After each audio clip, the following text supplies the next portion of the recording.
Balita ngayong araw mga boss, Ring Magazine napansin ang laban ni Casimero at Naoya Inoue. Kabilang sa mga listahan nila na sayang at hindi nangyari ang bakbakan. Sa dami ng laban sa boxing na hindi natuloy mga boss, isa si Casimero at Inoue sa top list ng The Ring. Kabilang din ang laban ni Manny Pacquiao kontra Errol Spence na hindi natuloy. Sana bago man lang magretiro si Alas, magawa ng promoter niya na mapalaban kay Inoue o kaya kay Junto Nakatani. Malaking bagay na rin na mapalaban si Casimero sa mga pound for pound. Malay natin makasilat si Casimero mga boss. Sa iba pang balita, Shakur Stevenson suportado si Errol Spence Jr. sa kanyang muling pagbabalik laban kay Tim Tszyu ngayong July 25. Sa kanyang panayam sinabi ni Stevenson, "I wish Errol Spence the best. I hope Errol goes in there and beat Tim Tszyu." Matagal nang hindi lumalaban si Spence matapos ang kanyang pagkatalo kay Terence Crawford noong 2023. Sinabi ni Spence na ayaw niya ng isang easy fight kahit matagal siyang nabakante. Para sa kanya, hindi raw uso ang tune-up dahil para lang daw sa mahina ang salitang tune-up. Pero maraming eksperto ang nagbabala kay Spence dahil posibleng lulubog lalo ang karera kung matalo kay Tim Tszyu. Former champion si Tim Tszyu at hindi rin madaling kalaban.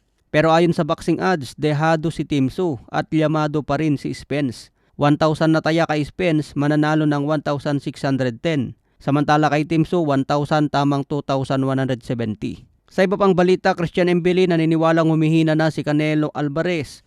Ayon kay Mbili, humihina na ang performance ni Canelo matapos ang mahabang karera nito sa boxing. Ngunit aminado si Mbili na delikado pa rin si Canelo. Tinawag niya na perfect timing ang laban na ito sa ngayon dahil kaya na daw niya talunin si Canelo. September 12 ang bakbakan na ito at dedepensa ni Mbili ang kanyang WBC Super Middleweight belt. Sa ibang banda, balitang UFC mga boss. Conor McGregor binunyag sa isang podcast. Tinanggihan umano ni Terence Crawford ang isang $200 million na alok para sa dalawang laban sa kanya. Isang laban sa MMA at isang laban sa boxing. Batay sa payag ni McGregor, naniniwala siya na malaking oportunidad ang laban na ito na dapat sana tinanggap ni Crawford para daw masubukan ni Crawford ang kanyang kakayahan sa MMA, lalo na napakalaki ng offer. Pero sabi nga ni Crawford, kontento na siya sa nagawa niya mga boss at wala nang kailangan patunayan. Samantala may reaksyon naman si Alex Pereira sa kanyang pagkatalo. Matinding pinunan ni Alex Pereira si referee Herb Dean matapos umano nitong payagan si Cyril Gane na makapagbitaw ng mga iligal na suntok sa likod ng kanyang ulo.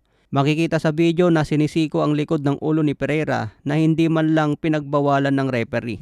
Kaya sabi niya sa referee dapat siyang maparusahan.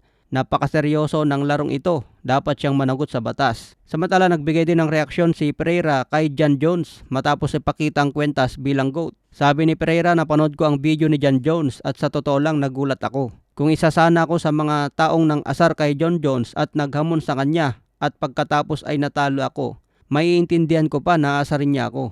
Pero hindi naman ako nagsalita ng masama tungkol kay Jon Jones. Hindi naman nagsalita si Jon Jones sa kanyang video, pinakita lang yung kwentas na GOAT. Okay mga boss, follow for more updates.